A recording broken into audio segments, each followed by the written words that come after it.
Namah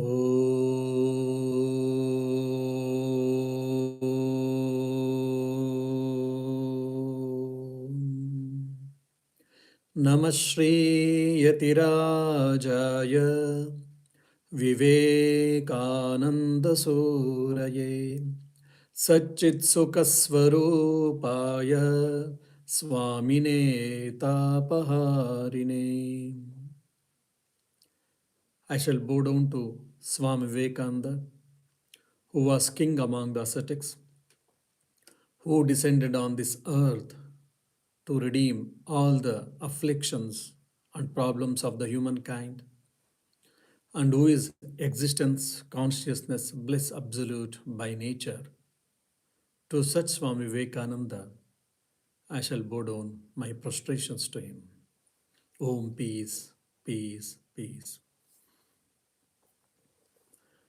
My dear devotees, we were discussing Swami Vivekananda's Karma Yoga, the path of selfless action. In the previous class, we were discussing about the necessity and also the importance of control of the mind. When we control the mind and also when we channelize the mind, after controlling the mind, channelizing our mind power or power of the mind, we can achieve many things. That's what Abhyasa and Vairagya is told in Bhagavad Gita.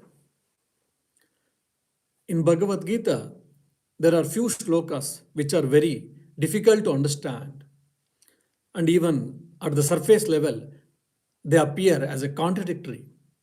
Just like in the fourth chapter, we do get a shloka, Karmanya karma yah pashed, akarmani cha karma yaha, sabuddhiman manusheshu, sayukta krishna karma krita. Lord Shri Krishna says that he is the wise person who sees action in inaction and inaction in action. The moment when we hear such type of utterances, immediately either the sentences goes above the head or we feel that probably it is not right. They might have just they're playing with the words or jingling with the words, or they're trying to confuse us. Or someone may say that, oh, XYZ, whoever he may be, probably they don't know or he don't know the philosophy. That's the reason he is narrating the philosophy, explaining the philosophy in a wrong way. But none of them are true. Actually, when we deeply meditate on the meaning of this shloka, we'll be able to understand the deep significance of this shloka. The same thing has been explained by Swamiji, that some people are there, they're always feel happy, comfortable in the hustle bustle of life, in the midst of people, in the midst of hectic activities. And there are some people, some portion of people, where they always like to stay in the secluded place, maybe in the caves, maybe on the mountains, or maybe just they want to have a solitary life. Swami Vivekananda said that both of them are partially trained.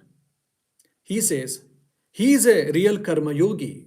He is an ideal karma yogi, where when he is there in midst of bazaar or in the midst of the city, in the so many people, in the big crowd, if his mind is perfectly under control, perfectly calm, and although at the same time, when he is in the secluded place, maybe in the forest, in the caves, or on the top of the hill, still he is terribly active. Such person is known as ideal karma yogi. The same Gita's ideas has been re-echoed by Swami Vivekananda in his complete works. At the end of the first chapter, that is the karma and its effect on character. Now, how to understand this? How to understand action in action, and the second part is inaction in action.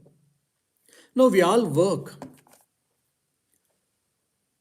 and we all wait. Today it has become almost in every part of a country that we all wait for the weekends. Why? Because we get holiday, we are away from our regular professional work and we can have a rest. That means the work has become a drudgery for us. The work has become probably a burden. We want to get away from this. And this was not the idea was given by ancient people of any religion. They all asked to enjoy the work. For an example, mother takes care of the child. When child is not well, he or she has got the child has got a fever, mother will be day and night, she serves the child, but she never feels that it is burden or cumbersome. Why? Because of love towards her child. So similarly, we should also have a love towards our work with a passion, you can say. If we have a passion, the work will not be a drudgery for any one of us. Whatever work we may do, it will not be a cumbersome. This we have to understand.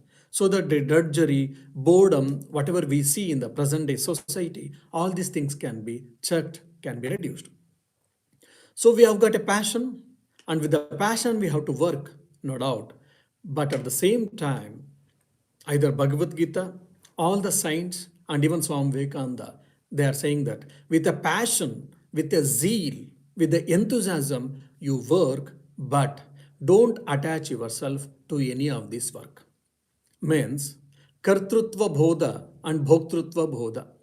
The sense of agentship and the sense of enjoyership, these two things you curb it, you chuck it.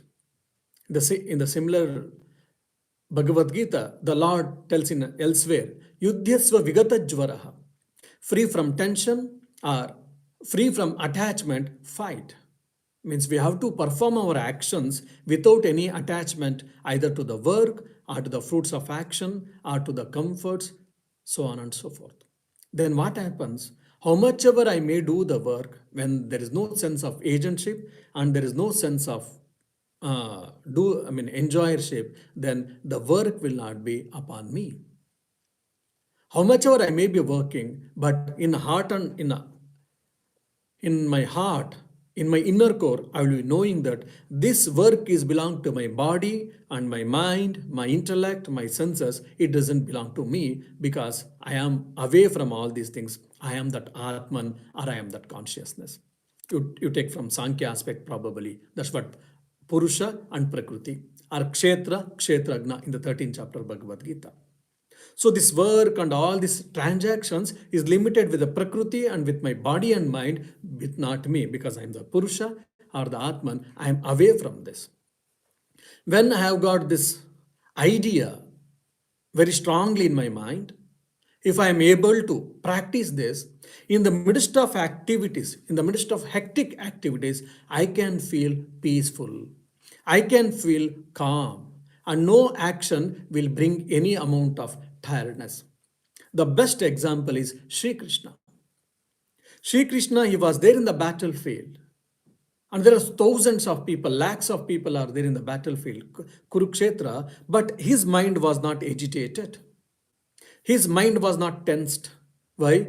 Because he had withdrawn himself. He knows that whatever these things are happening, it is with the body and mind. I am not the doer. Neither I am the doer, nor I am the enjoyer. Whereas Arjuna didn't want to fight. He doesn't want to fight. He said that I will not fight. And he has left his bow and arrow and is sitting and is crying, weeping. And he is telling that I am baffled. I don't understand what I should do and what I should not do. What is dharma? What is adharma? What is duty and what is not duty? Oh Krishna, please tell me. Externally, from the external point of view, Krishna is holding in one hand the reins of the horses and also in one hand probably was holding the whip and is teaching or is guiding the Arjuna. Externally is active but internally is not so. That's what we say, karmanya karma yah pashet. One who sees in action means that's what. The body and mind is engaged in busiest in so many activities, but mind is detached from this. This is what Swami Vivekananda tells in Karma Yoga. It is not, he has not told directly, but when you study Karma Yoga, this deeper meaning will be, you will get it. What is that? The power of attachment and the power of detachment. When we are working, we should work as if the whole work depends on me, But once it is done, then I should detach myself and I should say that, or I should feel that there is nothing, I have nowhere connected with this work. Similarly, we can see in the life of Swami Vivekananda, where he did all the works and he came, and in 1897 he started Ramakrishna Mission, but he made the president as Swami Brahmananji, as the president of the order, and he said, my job is done. Whatever my master had given me the task, I have done and I have nothing to do it. And if anyone used to ask, he used to guide them, no doubt, but most of the time he used to tell that, what do I know? Mother knows. He went all around the India. He tried to awaken the people. He came to Western countries and he had to face a lot of problems. Character assassination was tried on him and he had to face a lot of difficulties. And he had to, every weekly, so many classes he took. After coming, then he started Ramakrishna Mission officially. No doubt, afterwards, he withdrew from all these things and just he was trying to lead a retired life. He was guiding devotees, he was guiding monastics, he was guiding monks and novices, brahmacharyas, but he was withdrawn. So that's what karmanya karma yapashet. Inaction, inaction. They might be doing a lot more activities than us, but at the same time, they feel that they are doing nothing. Why? Because they are not attached with the either action or with the fruits. So they will be able to see the inaction in action. This is what the first aspect, karmanya karma yapashe. Then akarmanicha karmaya. Action in inaction. How it is? This probably we can understand at two different levels. For an ignorant person, for a person who has got untrained mind, how does he understand? How does he know? If you ask me, then probably we can take an example of the old people. It may not happen with everyone, but at least I have seen in India a couple of people. They are retired and they have nothing to do now. Just take care of their life, take care of their body and mind. But they'll be go on telling in the house, oh, you should do this, you should not do this. I have done this, I should not have done this. Blah, blah. So many things they'll be telling. So they are hyperactive than even the middle-aged people or the working people. Why? Because their mind is intensely active. I should do this, I should not do this. Whatever they wanted to do and whatever they were not able to do, now they want to put all these things on their either children or grandchildren. So externally they may not be working. They're retired from the busy life or they're retired from their professional life, but their mind is intensely active. They're not supposed to do anything, but they want to do many things. So in the untrained mind, this is what it happens. For an example, also we can take one more example, that playing. Sometimes we sit for play, or either you may go for outdoor like cricket or whatever, or you may sit in indoor to play something. Actually, we are playing to make ourselves calm, peaceful, happy, and to get away from the tension, so-called. But even in the play, we get so much luck, we get more and more tensed. And rather, probably by playing, our mind doesn't get happy, doesn't be peaceful. Because I am not seeing the play as a play. Because of untrained mind. So externally, I may watching the cricket, but I'm feeling that, okay, I am in the cricket match and I'm the part of the cricket match and I'm playing so much. He should have bowled in such a way that he should have done a fielding in such a way that someone should have done batting in such a way that so much intense ideas, thoughts will be flowing in our mind. Probably I will be more involved, more mentally active than the person who is in the cricket field. So this is what when we say that action in inaction. And the one more thing we can see, this can be understood from the point of great people, men of realized people, sages, great sages who work for the upliftment of the society, upliftment of the humankind. We can take the example of Pavahari Baba. Pavahari Baba means sage. Pavahari means one Pava Ahari. Pava means wind, Ahara means food. So the sage food was wind. Means hardly used to take any either fruits or vegetables or rice or lentils. Means he hardly used to take any external food. Rather, so the villagers used to take, just he eats the air and he leaves. That's why he was called Pavahari Baba.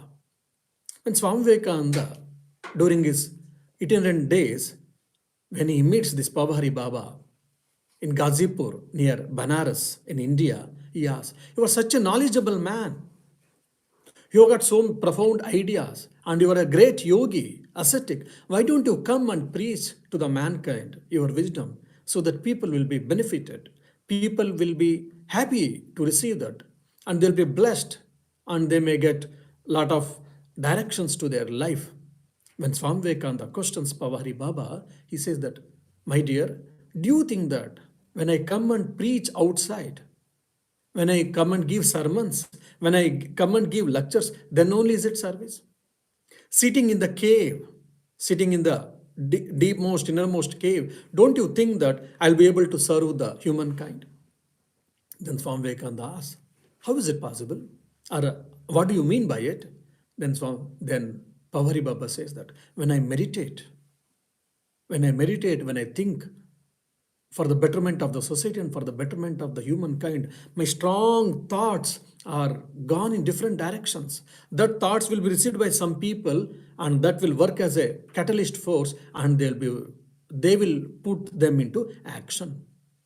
So here we can understand with the great people, they may be in the caves, they may be in the forest, they may be in the top of the hills where no one goes there, but they're intensely active.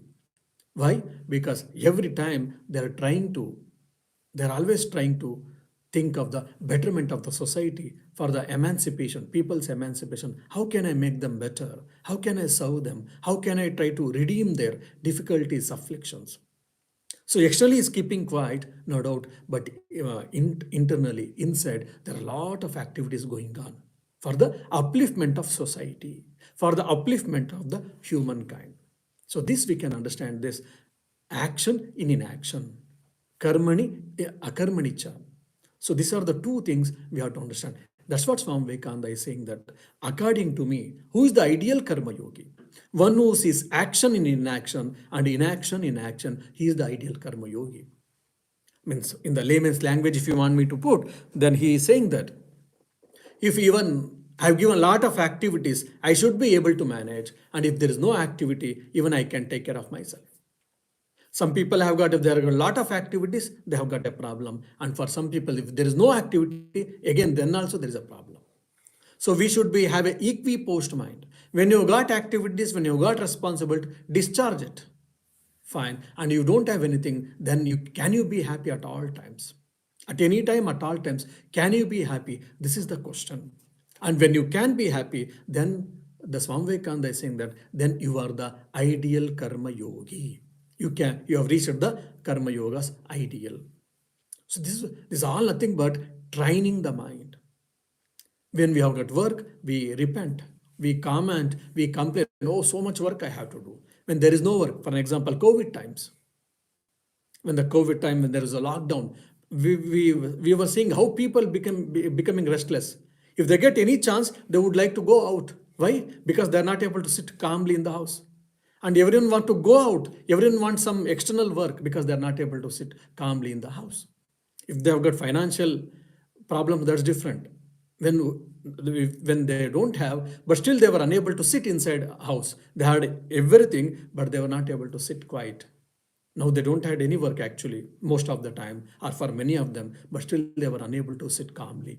So even that calmness, they were unable to digest. They should tell, oh, when this COVID gets end, when can I go out? When can I move? When I can go my office? When can I meet my colleagues? And when can I resume my work? Till yesterday, or till a month before, you were saying that, oh, so much work, so much work, so much work. And today, now you don't have that. Okay, enjoy your time, enjoy your life. The God has given this opportunity. No, I'm getting bored. What will I do simply sitting in the house? I want to go out and I want to work.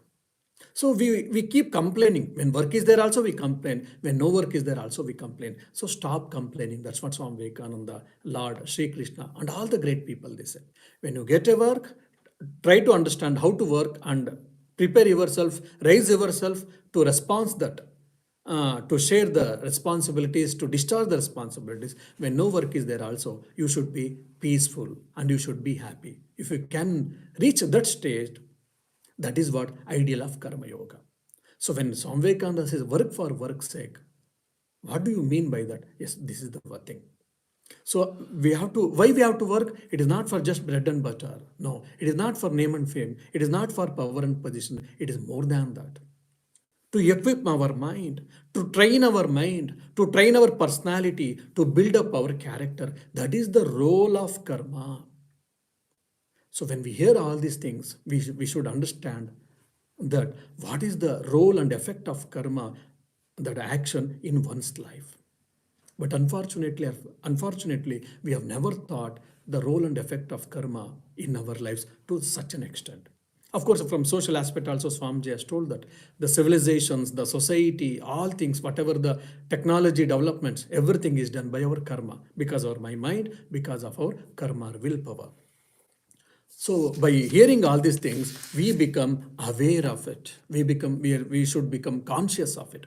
Either physical action or mental action, or intellectual action or emotional action. Emotion is feelings. All this got a tremendous force, but it has to be used properly. It has to be channelized properly. It has to be trained properly, so that what happens? You can achieve wonders in the life, either in the empirical life or in the spiritual life. And also that's what Swamiji said, that we may all hope that someday or other, as we struggle through the paths of life, there will come a time when we shall become perfectly unselfish. And the moment we attain to that, all our powers will be concentrated and the knowledge which is ours will be manifest. And this is the one uniqueness of Swami Vivekananda's Karma Yoga.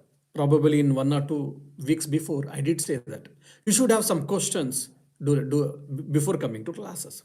So what's the difference between the Karma Yoga spoken by Shankaracharya, Ramanujacharya, Madhvacharya, or any philosopher, and Gita Acharya, that is Sri Krishna, and with Swami Vivekananda? See, here Swami Vivekananda started with Karma Yoga. Everywhere he is trying to bring the knowledge. So the knowledge of karma is what? Trying to manifest the knowledge. What knowledge? Maybe secular knowledge as well as the spiritual knowledge. That is what? Self-realization. Realization of oneself. Who am I? Inherently or in reality, who am I? That's what self-realization, realization of the self is. So the role of karma, it ends in the attainment of knowledge. When you get a knowledge of the particular things in the external life, you'll be able to do things better. You will be the mastery over that. And when you get the knowledge of yourself, what will happen? You'll get emancipation. You are the free bird. So this is what we have tried to discuss. Few very important points from the first chapter of Swami Vivekananda's Karma Yoga, the karma and its effect on character. If you see the Karma Yoga classes, there are 8 classes, every one of us we know. The second talk is, each is great in his own place. Generally, if someone has taken the class, if you read, definitely they go by that. But whoever has studied Swami Vivekananda's life and works, in detail, they'll be knowing actually, Swami Vivekananda took the second lecture as what is duty, not each is great in his own place.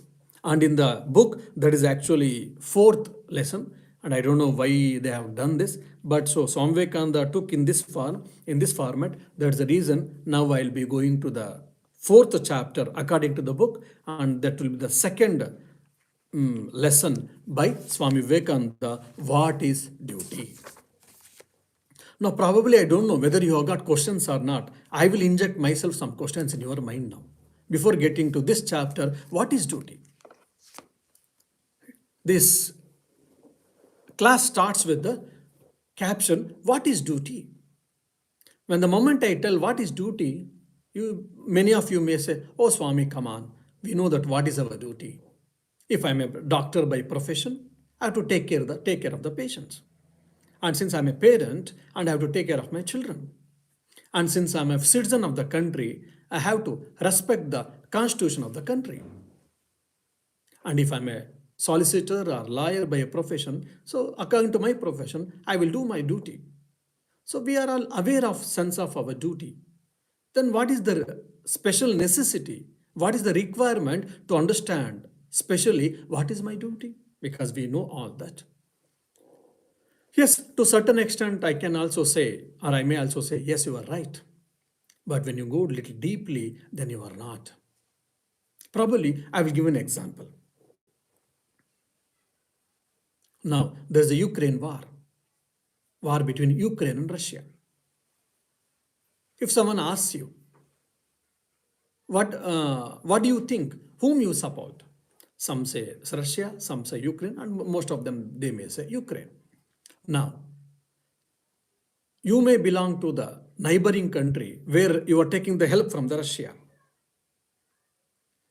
At that juncture, if and you are holding a very responsible position, then if someone asks you publicly on the television interview, what is your opinion? That whether the war between Russia and Ukraine is happening, now whom you support, what is the right thing? Then the problem comes. The country, Russia country is my old friend, they're helping us a lot. There's a conflict now between the Russia and Ukraine. Now, if I say yes, then probably people may accuse me, no, you are not right because Russia is invading the Ukraine. How can you do it? How can you tell? And if you say that, okay, no, Ukraine is right and Russia is wrong, then Russia may say that we are helping you from long time, from century. How can you say this? We will stop it. So at this critical juncture, at this crossroads, moral dilemma, what decisions you can take, what decisions you should take, there only the sense of duty comes. There are a lot of moral obligations in everyone's life where we come across. So there we have to understand very clearly. Probably I'll give an example from the old scriptures. The story goes like this. A sage was doing his penance in the hermitage. The deer came. The deer took the shelter at the feet of the sage and said, an hunter is coming. He's chasing me. Please give me protection. I'm taking shelter at your feet. Then the hermit said, okay, you go inside my hut. I will take care of you. So it went inside and he latched the door. Then the hunter has come now. And hunter is asking, my dear venerable sage, did you see anywhere? Did you see the deer coming here? Now you tell me, or we should, if I ask, what should he tell? Yes, you can tell that there is insight. If say that what happened, he will go and he will shoot an arrow and he will kill and he will take the deer. And if you say no, I have not seen any deer here, then you are lying. Satyam vada, dharmam chara, swadhyaya, anma, pramadaha, we comes in Shukla Yajurveda, which is a part of Taittiriya Upanishad. We have to tell the truth. We have to practice the dharma, religion. Now, if you say yes, the life of the deer is at stake. And if you say no, you will be telling a lie. Now, what you should do? Such type of moral dilemmas we face many times in our life. If we are sensible enough, if our mental awareness and consciousness has been raised, then definitely this type of moral dilemmas, every one of us we face. At this juncture, the dharma sukshma, the sensibility matters a lot. So what is right? What is wrong? What is my duty? What should I do? Here, this type of moral dilemmas, when we get it, here the taking decisions are very, very important. That's why we have to understand what is my duty. And Swami Vivekananda starts with the introduction saying that this duty is different from different scriptures. If you are a Hindu and you are following Vedas, then according to the Vedas, whatever the duties have been prescribed according to the Vedas, that will be your duty. And if you are a follower of Islam, and the duties according to the Islam, that is Quran, whatever is told, you may say that they are the duties. And now we are followers of Christianity. So Bible, whatever is prescribed as a duty, then that will be your duty. So by giving this, Swamiji is telling that the duty, the word duty and the whatever the things has been prescribed, it has got a lot of variations. So sometimes it is very difficult to say objectively or to say that, okay, this is your duty and this is not your duty. It is very difficult.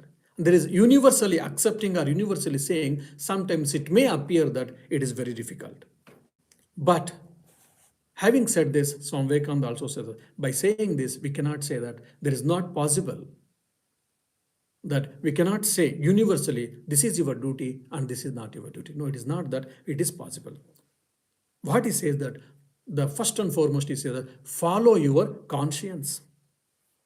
That's why he says the ordinary idea of duty everywhere is that every good man follows the dictates of his conscience. Antaratma, your inner voice. Follow your inner voice. Whatever your inner voice, try to listen to it and try to follow it. Try to put into practice. That can be one of the definition for what is duty.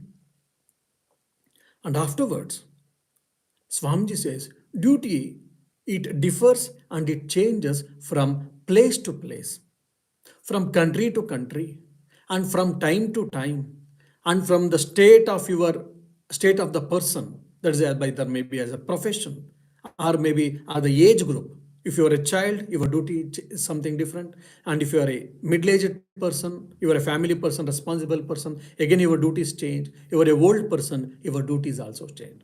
So based on place, time, and your state of life, the sense of duty keeps on changing. But but but universally, he says that we can say that whatever the work or whichever the work takes towards God is duty. We can say that it is duty. And whichever takes away yourself from by performing an action which takes away from the God, then you can say that that is not your duty. This is what the universal idea, a universal definition can be given for the duty, Swami Vivekananda is saying. Again, if you can see in the Mahabharata, if you study deeply, then these things you'll be able to understand. The problem of commission and the problem of omission. Means translating the Sanskrit term. With respect to Arjuna, Arjuna said that I don't want to fight. Why? Because it is not good, a lot of bloodshed will happen, people lives will be taken away. That's the reason I don't want to fight in this holy war, in this holy battle. And many people say Arjuna was right. Arjuna is right. Yes, by battle or by war, thousands of people are killed and lot of deaths will happen, lot of loss will incur. No doubt, Arjuna was right and Krishna spoiled him. Krishna spoiled his mind. That's what many people they say. Unfortunately, because they don't understand the Gita properly.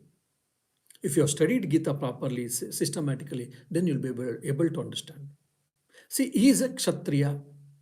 In the present day, if you see, if you want me to say that, he's a soldier. If a soldier of any country says that killing is not good, that's the reason I don't kill anyone, whoever comes, even from the neighboring countries or from the countries, enemy countries, even if the people come, I don't kill anyone, I don't punish any one of them, because killing is wrong, battle is not right, war is not right. Saying that ahimsa paramo dharma, non-injury is the highest religion, I will practice it. What will happen? People, the neighboring countries will swallow our country. I can say that a common person can say that non-injury is better, but a soldier cannot say that non-injury is the highest dharma. Because his duty is to protect the country when there is a problem, when there is a attack from the enemies. The same thing with the case of Arjuna. As a Kshatriya, as a soldier, he was supposed to participate in the war. As a Kshatriya, that is what? Omission.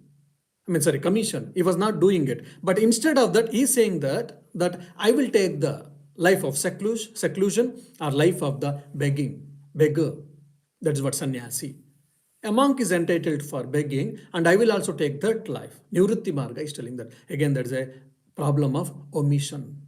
So by doing action, it was right. By not doing action, that is problem of commission is doing. At the same time, by not doing his own activity, his own swadharma, his own duty, and following someone's duty, problem of omission is doing it. So at the same time, he is doing two mistakes.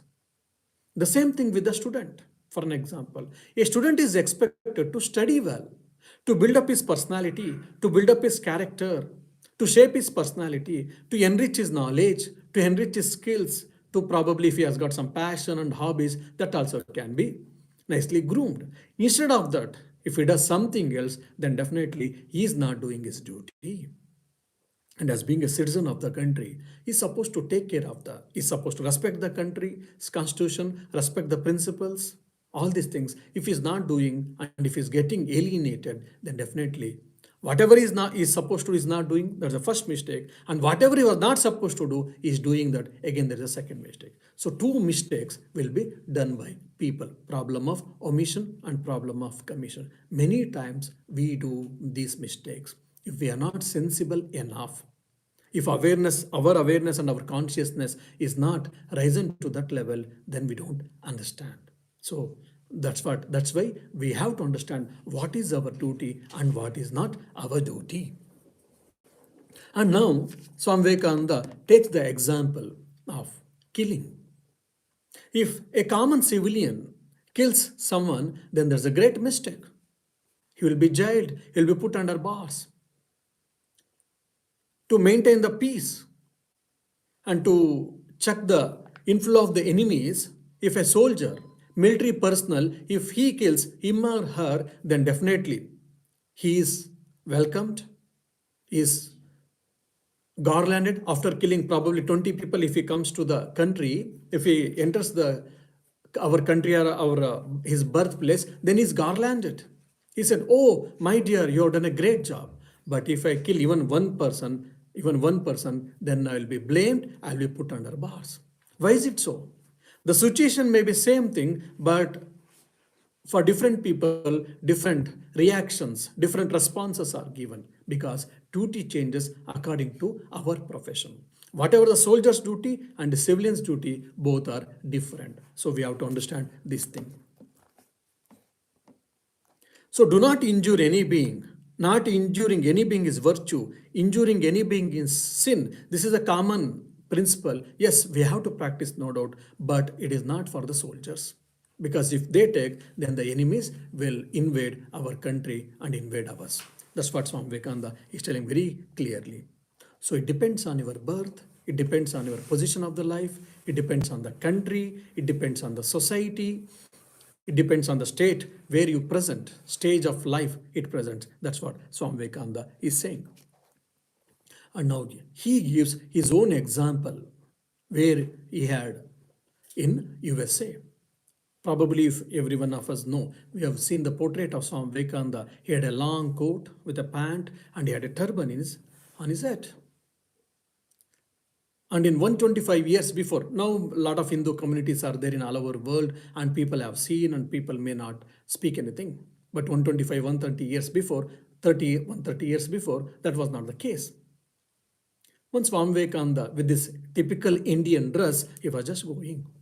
In the Chicago fair, he pulled the back cloth of his turban. Swamiji was astonished. Why people are doing that like this?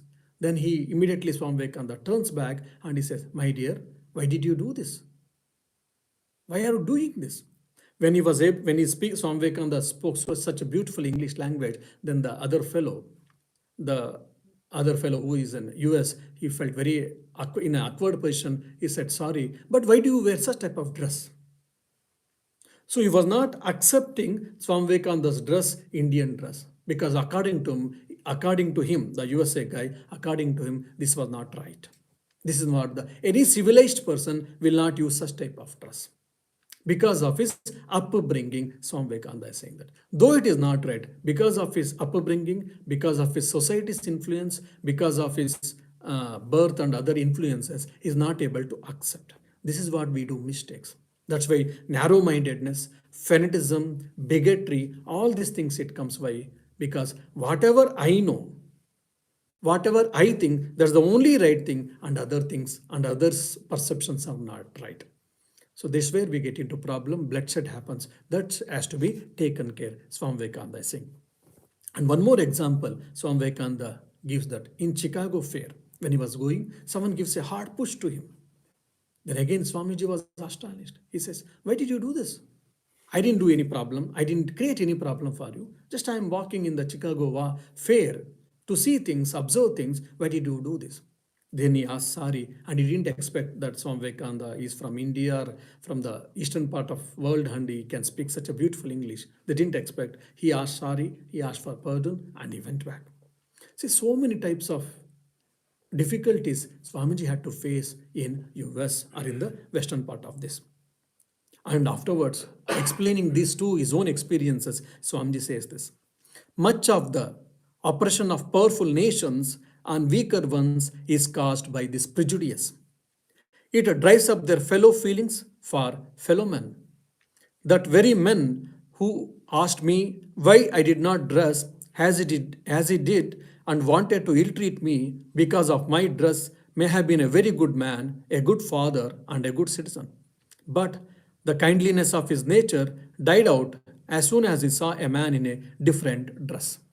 So that's how the whole civilization is giving a picture of why the wars happened, why there is a bloodshed, why there's a difference of opinions, or why there's a hatred, why there's a jealousy, why there's a envy between the civilizations, between the religions, between the countries, and why the war and battle, all these things happen. Swami is telling, for this prejudiced mind, whatever I think, whatever I observe, whatever I know, that's the only thing which is right, and all other things not right. Either they're inferior and they're not right at all.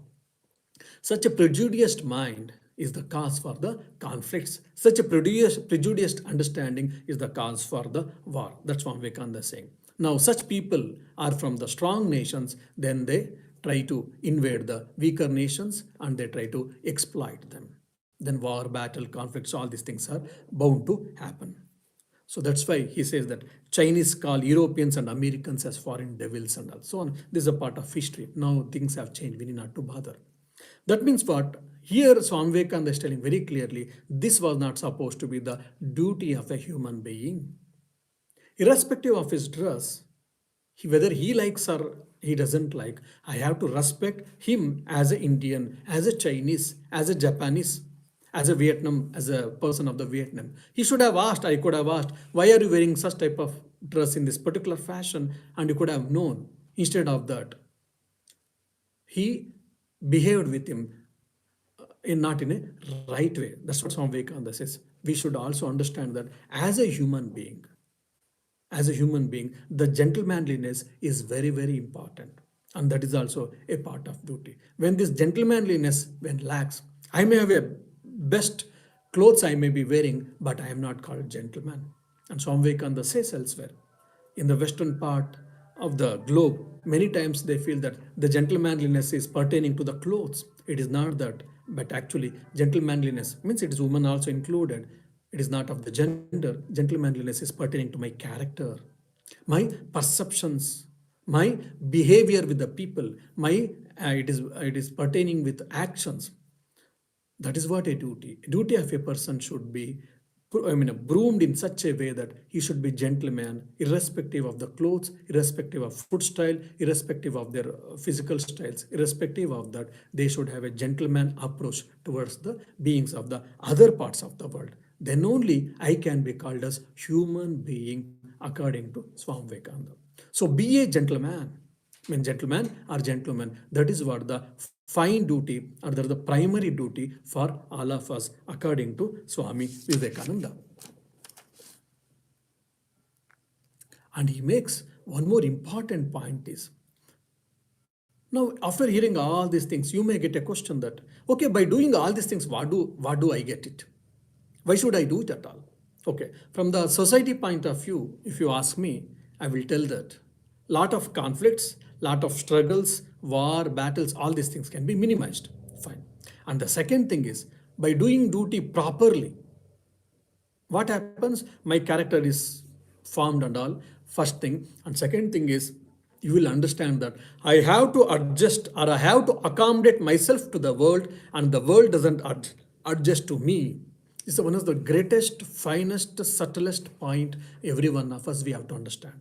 We always feel that the world is not right.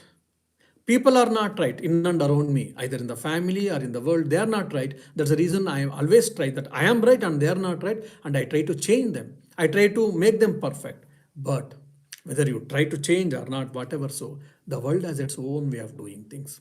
So I have to adjust to the world. World doesn't adjust to me. This is the one of the finest thing which we have to understand.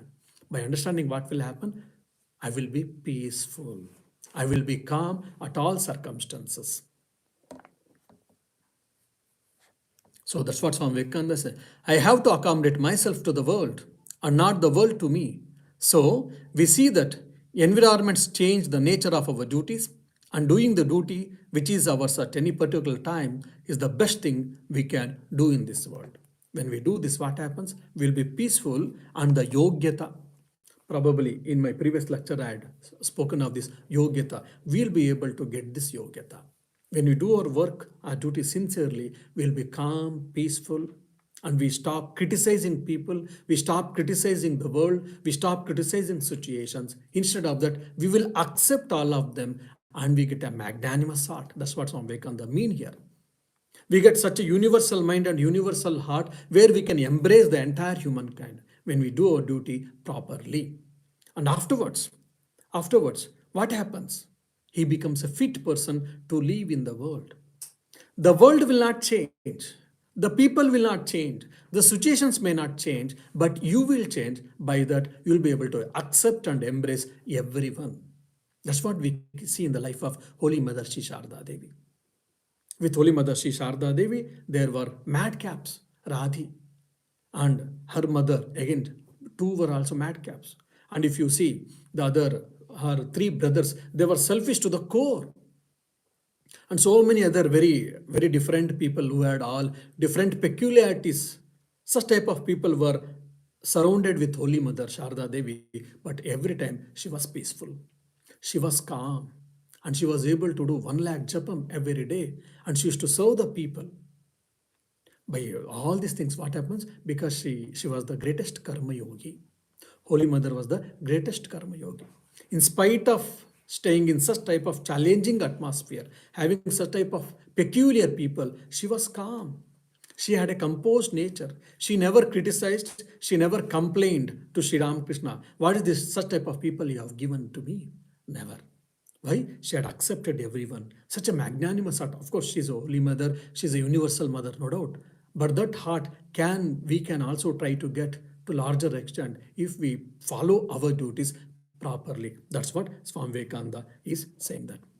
Let Sri Ramakrishna, Swami Vivekananda, and all the great people of the world, let them bless all of us so that we shall also be fit enough to practice our duty in a proper, and we shall be ideal karma yogis so that we'll be able to live happily in the midst of the world, in the midst of so many problems or challenges, so on and so forth. Om Shanti Shanti Shanti. Hari Om Tat Sat. Shri Ramakrishna Arpanamastu.